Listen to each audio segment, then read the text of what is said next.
KE. This is Ellie. And Whitley, back with your weekly broadcast at KES TV. It has been warm this week. Yeah, let's head to Raylan to see if it will be any warmer this week. Thank you, Whitley. Now on to the weather. Today and the weekend is in the low 50s and chances of rain. The rest of the week is in the high 60s and low 70s and mainly cloudy. Now back to the anchors. Well, I guess the weather will be staying the same this week. Yeah, that just means I can ride my bike more. Come on, Ellie, the broadcast has to go on. Now let's go back to Raylan for birthdays. Thanks, anchors. We realize we may have made a few mistakes with this month's birthdays. We apologize if we have mentioned your birthday incorrectly. Happy belated birthday to Dayton Brown, Jack Harris, and Grayson Purser. Happy birthday to Mateo Cantu, Eris Roberts. Now back to the anchor. Happy birthday, you five. Hope you have an amazing day. Hey, Whit, did you know this Sunday is daylight savings time? No, but I do now. Well, let's head to Adrian to talk more about it. Daylight saving. Instead of losing an hour, we will be gaining an hour. There's obviously a reason for daylight savings, but what is it? That's what I'm here to answer. Instead of saying daylight saving time, I'm going to call it DST. For a long time, we have been questioning keeping DST 2 times a year.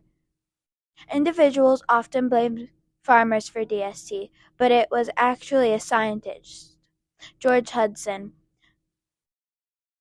DST was started as a reduced demand for evening lighting. It seems to always fall on a Sunday. Do you know why that is? Because it's the day of the week when the fewest people go to work or school, and you get an extra hour of sleep on Mondays. It can be a pain, but I quite like it. That's all for upcoming events. Bye, KE. I love daylight saving. Me too, but do you know what that means? We can spend more time outside reading. Yes, I do like it. Well, speaking of reading, let's head to Aubrey for week 2 of Reading Rainbow video. Thanks. Last week we showed 3 very good Reading Rainbow recreations from Mrs. Johnson's class. This week we'll be looking at 3 of Mrs. Beaver's recreations of Reading Rainbow. Let's start off strong with Jaden Cook.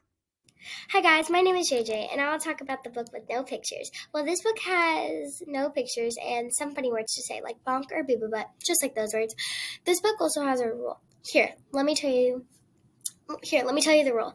The person reading the book has to say every word the text says. That is some stuff about the book with no pictures. Read the rest to find out. Bye! I've never heard of a picture book with no pictures. Next, let's watch Aaron Musto's recreation. Hello, my name is Aaron Mesto, here with the book Snack Attack. This book will tell what it would be like to be a snack, swimming in sinks and stuff like that. Would you be eaten by the monster kid?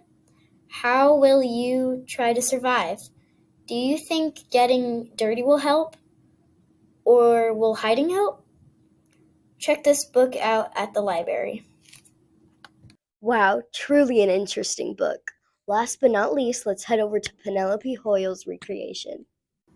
Hello, my name is Penelope Hoyle, and I'm going to tell you a little bit about the book Don't Bring Your Dragons to the Library by Julie Gassman and illustrated by Andy Elkerton.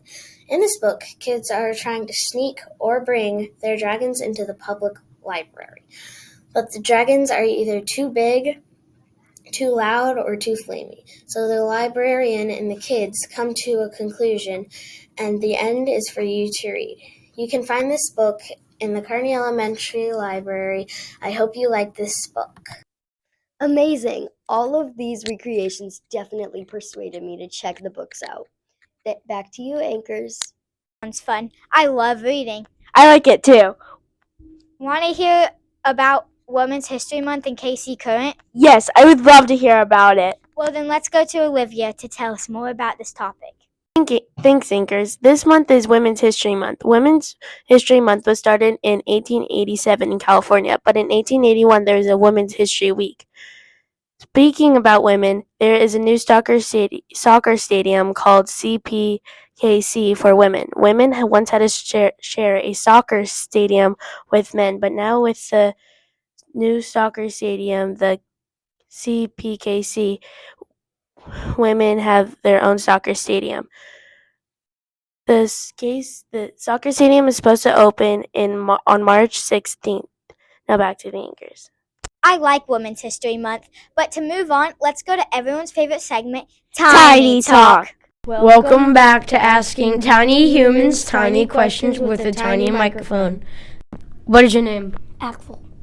Last week was Dr. Seuss's birthday. This week's questions will revolve around that. What is Dr. Seuss's first name?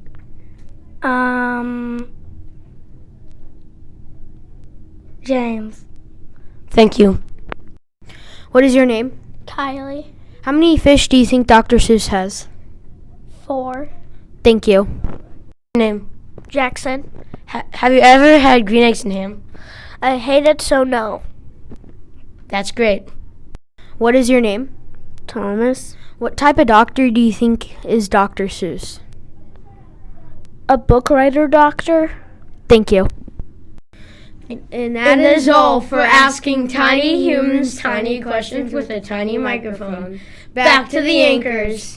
This is Ellie. In Whitley. Signing off.